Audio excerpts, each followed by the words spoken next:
Hello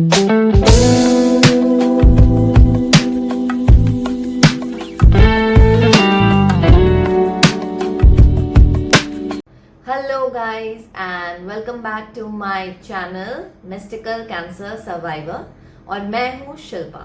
आज हम बात करने वाले हैं 4 ऐसी ज़रूरी बातें, 4 ऐसी ज़रूरी चीज़ें जो बहुत इम्पॉर्टेंट है आपके वर्कआउट से पहले। तो वीडियो को एंड तक ज़रूर देखना और मेरे चैनल को सब्सक्राइब ज़रूर कर लेना ऐसी और इम्पॉर्टेंट फिटनेस टिप्स के लिए। सबसे पहली इम्पॉर्टेंट चीज़, प्री वर्कआउट मील। तो प्री वर्कआउट मील लेना ज़रूरी है भी और नहीं भी। वो इसीलिए क्योंकि आप अगर मॉर्निंग में वर्कआउट करते हैं तो ज़रूरी नहीं है कि आप बहुत सारा खा के इंस्टेंटली, मतलब 1-2 घंटा पहले खा के आप जाएंगे तो ही आपको एनर्जी मिलेगी वर्कआउट करने की। ऐसा नहीं होता है। अगर आप सपोज सुबह वर्कआउट कर रहे हैं तो आपने जो रात को खाया था वो भी आपकी बॉडी में स्टोर रहता है, तो वो आपकी बॉडी यूज करती है मॉर्निंग में in the form of energy. और अगर आप शाम को वर्कआउट कर रहे हैं तो आपने जो सुबह खाया है या दिन भर खाया है वो एनर्जी आपके काम आती है इवनिंग वर्कआउट में। बहुत सारे लोग हैं ऐसे जो इंटरमिटेंट फास्टिंग करते हैं और वो एम्प्टी स्टमक ही वर्कआउट करते हैं और उनका वर्कआउट भी अच्छा होता है। तो ये बिल्कुल भी जरूरी नहीं है कि आप एकदम अच्छा प्रॉपर प्री वर्कआउट मील खा के जाएंगे तो ही आपको एनर्जी मिलेगी, ऐसा नहीं है। लेकिन अगर आप आउट ऑफ टाइम हैं और अगर आप प्रॉपर एक मील कोर्स जो होता है, मील प्लान होता है जो 4 to 5 या 6 मील्स का जो दिन भर खाते हैं, अगर आप वो फॉलो करते हैं तो आप प्री वर्कआउट मील लीजिए। उसके अंदर जैसे आप एक छोटे छोटे से मील्स बना सकते हैं, जैसे कि हो गया क्विक स्मूदी कि आपने ओट्स लिया, थोड़ा बनाना लिया, उसमें आपने 1 स्कूप प्रोटीन डाला, दूध डाला और शेकर में उसको घुमाया और पी लिया। सेकेंड ऑप्शन हो गया दही का। दही लिया थोड़ा, उसमें लिया सिनेमन पाउडर डाला, 1 स्कूप प्रोटीन डाला अपना, और चाहे तो उसमें एक एप्पल कट करके डाल सकते हैं, वो आप ले सकते हैं। या फिर आपने 4-5 अंडे ले लिए, सो 4 आपने एग वाइट्स लिए और 1 आपने होल एग ले लिया, उसको स्क्रैम्बल किया और 2 ब्रेड के साथ में खा लिया। सो ये बेसिकली 3-4 क्विक स्नैक्स हैं जो आप एक प्री वर्कआउट मील में ले सकते हैं। अगर एम्प्टी स्टमक वर्कआउट करेंगे तो भी वर्कआउट हो जाएगा क्योंकि एनर्जी रहेगी आप में उतनी पुश करने की। और प्री वर्कआउट मील के जो मैंने ऑप्शंस आपको बताए हैं आप ये भी ले सकते हैं। तो ये एक्चुअली जो मैं 4 चीजें आपको बताने वाली हूँ ना, ये एक अच्छे वर्कआउट के लिए, जो बेटर वर्कआउट, स्ट्रेंथ, स्टैमिना और एक बहुत ही अच्छा पंप, इसके लिए ये चारों चीजें बहुत ही इंपॉर्टेंट है। सो दूसरी इंपॉर्टेंट चीज है प्लानिंग। आप वर्कआउट करना है आपको कल, एक प्रॉपर वर्कआउट प्लान होना आपके पास में बहुत जरूरी है। ऐसे ही आप उठ के नहीं जा सकते। या तो आपके पास में 1 हफ्ते का वर्कआउट प्लान हो या फिर आपके पास में एक पूरे महीने का वर्कआउट प्लान बना हुआ हो। अगर नहीं तो आप 1 दिन पहले अपना जो वर्कआउट है आपका नेक्स्ट डे का, उसको प्लान कीजिए कि आपको कल क्या वर्कआउट करना है। ऐसे आप ब्लैंक उठ के जिम में अगर जाएंगे तो वो वर्कआउट नहीं होगा आपका अच्छा। अगर आप ऑन द स्पॉट सोचेंगे कि हाँ भैया मेरे को ये वर्कआउट करना है, ये चीजें करनी है मेरे को इसके अंदर, तो वो वर्कआउट नहीं होता है।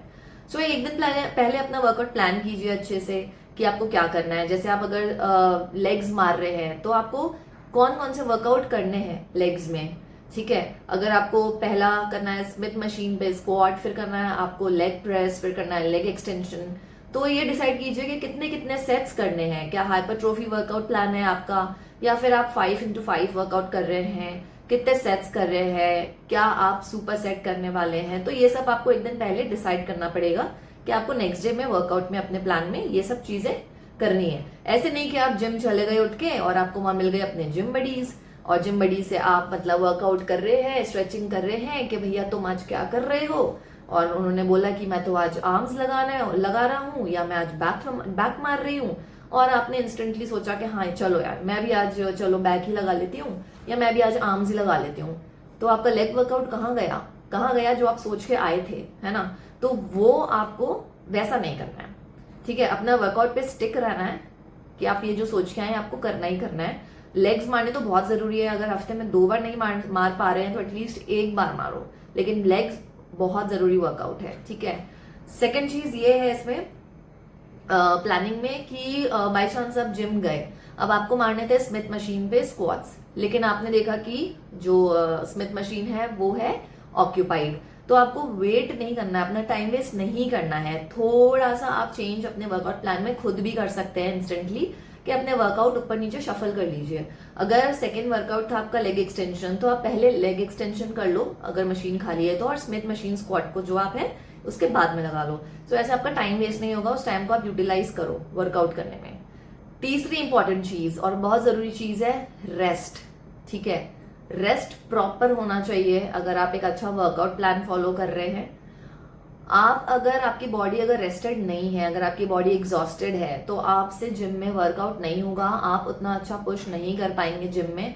चाहे आप कितने ही मील्स खा के चले जाओ, लेकिन अगर बॉडी एग्जॉस्टेड है, अगर बॉडी रिकवर्ड नहीं है, तो एक अच्छा वर्कआउट नहीं हो पाएगा आपसे। ये आप नोट कर लो पॉइंट। सो बॉडी का रेस्ट बहुत ही जरूरी है। अगर आपको लगता है कि आज मुझे रेस्ट लेना है, तो आपको रेस्ट लेना चाहिए। जिद पे नहीं अड़ना है कि नहीं भैया मुझे रेस्ट नहीं करना, मुझे जिम जाना ही जाना है, ऐसा नहीं करना है। बॉडी को प्रॉपर रेस्ट दो। एक दिन का रेस्ट मांग रही है बॉडी, एक दिन दो। अगर नेक्स्ट डे भी लगता है आपको कि बॉडी अभी तक रिकवर नहीं हुई है, या आज एनर्जी नहीं है, लो ऑन एनर्जी हूं, तो बॉडी को एक दिन का और रेस्ट दो। जिम कहीं नहीं जा रहा है, वर्कआउट कहीं नहीं जा रहे हैं, 2 दिन का ब्रेक लेने से कुछ नहीं होता। तो आपको ये प्रॉपर अपनी बॉडी को रेस्ट देना चाहिए।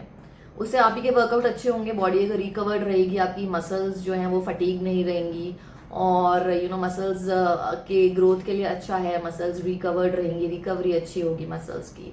तो प्रॉपर मील प्लान ले रहे हो, बहुत ही अच्छी बात है, लेकिन उसके साथ में एक बॉडी को प्रॉपर रेस्ट और रिकवरी का फेज जो होता है वो भी दीजिए। चौथी और आखिरी चीज जो जरूरी है एक अच्छा वर्कआउट पंप के लिए, एक अच्छे वर्कआउट के लिए, वो है प्री वर्कआउट सप्लीमेंट्स। सो प्री वर्कआउट आप ले सकते हैं लेना चाहें तो, और अगर आपको लगता है कि आप उसके बिना भी वर्कआउट कर पा रहे हैं तो आप नहीं भी ले सकते हैं। So it all depends on the saying that if you need it you should take it, need it then use it. मेरे केस में मैं प्री वर्कआउट बहुत ही कम लेती हूँ। मैंने शायद आखिरी बार प्री वर्कआउट लिया था 4-5-6 महीने पहले, और मैं तब लेती थी वर्कआउट कुछ ही वर्कआउट्स में जहां मुझे लगता था कि मेरे को आज ज्यादा पुश करने की जरूरत है, या मैं थोड़ा सा ज्यादा हैवी जाने वाली हूँ, जैसे हो गया लेग वर्कआउट या फिर हो गया बैक वर्कआउट। बाकी अगर मेरे को कार्डियो करना है, एब्स करने हैं, आर्म्स करने हैं, शोल्डर्स लगाने हैं, ट्रैप्स मारने हैं, नहीं, तो मैं प्री वर्कआउट प्रेफर नहीं करूंगी। लेग वर्कआउट और बैक वर्कआउट 2 ऐसे वर्कआउट्स हैं जिसमें आप हेवीएस्ट जा सकते हैं, और सॉरी उसमें आपको पुश ज्यादा करने की जरूरत होती है। अब प्री वर्कआउट तो बहुत सारे आते हैं डिफरेंट। मैं जो मैं प्री वर्कआउट ले रही हूँ बहुत ही सिंपल देसी सा प्री वर्कआउट है। 1 चम्मच कॉफी और उसमें डाला गर्म पानी, तो बन गया आपका प्री वर्कआउट ब्लैक कॉफी। अब लेकिन प्री वर्कआउट का जो एडवांटेज है उसके साथ में थोड़ा सा डिसएडवांटेज ये है कि जब आप प्री वर्कआउट लेते हैं, तो जब प्री वर्कआउट यहाँ होता है तब तो आपका बहुत ही अच्छा वर्कआउट होगा, बहुत ही अच्छा एनर्जेटिक रहेंगे, लेकिन उसका एक डाउनफॉल भी होता है। तो जब प्री वर्कआउट का असर खत्म होने लगता है तो वो एक डिफरेंट चीज है कि आप उस टाइम पे लो हो जाएंगे, डाउन हो जाएंगे, तो उसका एक पर्टिकुलर इंटरवल ऑफ टाइम तक ही असर रहता है। सो गाइज, ये थी 4 इंपॉर्टेंट चीजें जो मेरे अकॉर्डिंग एक अच्छे वर्कआउट के लिए, एक अच्छा स्ट्रॉन्ग पम्प्ड वर्कआउट के लिए बहुत ज्यादा जरूरी है फॉलो करना। सो ये टिप्स जो है मैंने आपको दी, इन्हें फॉलो कीजिए, इन्हें इम्प्लीमेंट कीजिए अपने फिटनेस रूटीन में, और मुझे प्लीज सब्सक्राइब कर लीजिए ऐसे और फिटनेस वीडियोस और फिटनेस टिप्स के लिए। मैं हूँ Shilpa from mystical cancer survivor, signing off, bye bye, take care.